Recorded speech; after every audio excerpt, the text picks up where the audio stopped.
Hello, my name is Bryant Clermont, 26 years old from Ottawa, Ontario, and today I'm talking about the trans community. Some important things I really want people to know about the trans community is that, just like everyone else, we're all here, we're all human, and we're just like everyone else. Except we face challenges that some people may not have to face every day. We are part of the LGBT. We've been there throughout history. We will not be erased. The T is here to stay. And we just need to learn to educate and not be confronting and be conflicting about it. Just be more, even though we deal with enough, the only way to help better the future of the transitioning community is education, I think. To make people aware of their actions and their words, because it does cause pain. Pain's relative, and it's what does not kill you can kill someone else. Just because it's not that bad, or it gets better. You haven't been through it. Everyone's been through their own things, but not everyone survives the same amount of shots. I think it's really important to be careful with how you say things to people. Just be open to change and be respectful. If you can't accept it for yourself, you don't need to know. Be respectful. Treat everyone as human. For myself personally, dating as an open trans woman, I've experienced a lot of highs and lows. There's a lot of people that just fetishize the idea of a woman with other parts or other things, just an idea and a fantasy. There's also people that don't view it as a fantasy at all, which is great. People just don't have it. There's also people that really don't care, and they're willing to accept you and embrace you for who you are. Having healthy boundaries and limitations, just like with any relationship in your life, you need to establish that, and it's hard, and you don't want to let them slip when you do build them. You want to keep them strong.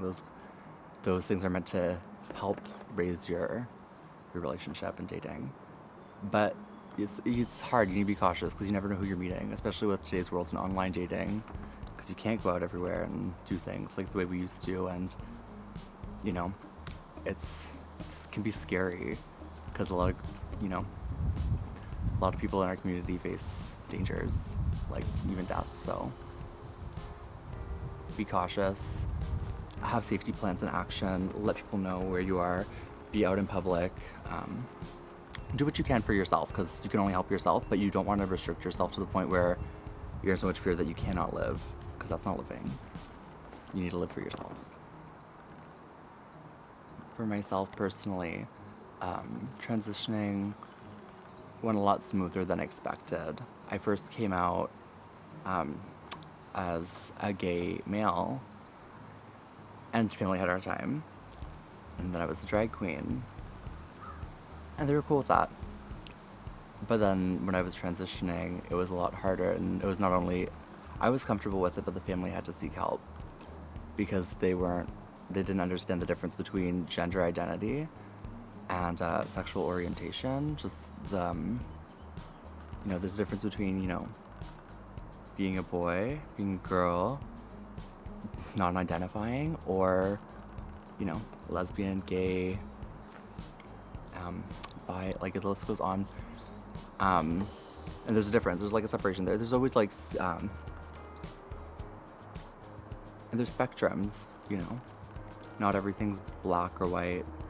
There's multiple shades of gray that we can't even count in between of things. And at the end of the day, you're attracted to what you're attracted to. It doesn't make anything less right or less wrong, or anything, or more right or more wrong. It's at the end of the day, we all want to feel love, we all want to feel respect, we want to feel cared for, and just be appreciated as human. And none of those things should ever be, and none of the feelings of love or anything like that you get from being who you are, dressing the way you want to dress, the need to be feeling like you're in the right body and living the life that you should be, etc., should never be disregarded by anyone, because that's a personal you know, and if someone has a problem with it, that's their prerogative, but keep that to yourself because you're not helping. We need to help each other right now. This is the time for caring. We should start doing that. I'm really looking forward to seeing like the openness of just youth being able to not have to go through the struggles of you can't wear that, that's girls' clothes, that's what's, and having to like wonder inside, you know, why, you know, to just be able to live their life and, you know, not have to worry about that and enjoy it and embrace it. Education is key. Life is meant to be enjoyed. There's no greater goal. I think we all want happiness at the end of the day, so go for it because it's happening and change is about to, like, it's coming, it's happening now. And it starts with all of us taking our part. Yeah, it's gonna be great.